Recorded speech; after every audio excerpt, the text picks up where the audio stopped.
അഹമ്മദാബാദിൽ air India വിമാനം തകർന്നുണ്ടായ അപകടത്തിൽ വിമാനത്തിലുണ്ടായിരുന്ന മുഴുവൻ യാത്രക്കാരും ജീവനക്കാരും മരിച്ചതായി റിപ്പോർട്ട്. വിമാനത്തിലുണ്ടായിരുന്ന 242 പേരും കൊല്ലപ്പെട്ടു. 169 ഇന്ത്യക്കാരും 53 ബ്രിട്ടീഷ് പൗരന്മാരും 7 പോർച്ചുഗീസ് പൗരന്മാരും ഒരു കനേഡിയൻ പൗരനും യാത്രാ പട്ടികയിൽ ഉൾപ്പെട്ടിരുന്നു. ആകെ യാത്രക്കാരിൽ 104 പുരുഷന്മാരും 112 സ്ത്രീകളും 12 കുട്ടികളും 2 പിഞ്ചുകുഞ്ഞുങ്ങളും ഉൾപ്പെടുന്നു.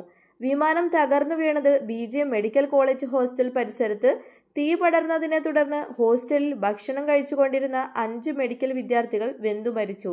MBBS വിദ്യാർത്ഥികൾ ഭക്ഷണം കഴിക്കുന്ന സമയത്താണ് വിമാനം ഹോസ്റ്റൽ പരിസരത്തേക്ക് ഇടിച്ചിറങ്ങിയത്. അപകടത്തിൽ 2 കെട്ടിടങ്ങൾ പൂർണ്ണമായും തകർന്നു. ലണ്ടനിലെ ഗാറ്റ്വിക് ലക്ഷ്യമാക്കി പറന്നുയർന്ന എയർ ഇന്ത്യ 171 ഡ്രീംലൈനർ വിമാനമാണ് ടേക്ക് ഓഫിന് തൊട്ടുപിന്നാലെ പാർപ്പിട മേഖലയിലേക്ക് തകർന്നു വീണത്. മലയാളി നഴ്സായ കോഴഞ്ചേരി പുല്ലാട് കുറങ്ങുഴ സ്വദേശിനി രഞ്ജിത ദുരന്തത്തിൽപ്പെട്ട യാത്രക്കാരിൽ ഉൾപ്പെടുന്നു. UK-യിൽ നഴ്സായ രഞ്ജിത നാട്ടിലെത്തി മടങ്ങുകയായിരുന്നു. സ്കൂൾ വിദ്യാർത്ഥികളായ 2 മക്കളാണ് രഞ്ജിതയ്ക്കുള്ളത്. അഹമ്മദാബാദ് വിമാനത്താവളത്തിൽ നിന്ന് ടേക്ക് ഓഫ് ചെയ്തതിനു ശേഷം വെറും 800 അടി മാത്രം ഉയർന്ന വിമാനം നിയന്ത്രണം വിട്ട് താഴേക്ക് പതിക്കുകയായിരുന്നു. വിമാനം തകരുന്നതിന് തൊട്ടു മുൻപ് പൈലറ്റ് അപായ സന്ദേശം അയച്ചിരുന്നു. അപകടത്തെ തുടർന്ന് അടച്ചിട്ടിരുന്ന അഹമ്മദാബാദ് വിമാനത്താവളം 3.5 മണിക്കൂറിന് ശേഷം വീണ്ടും തുറന്നു.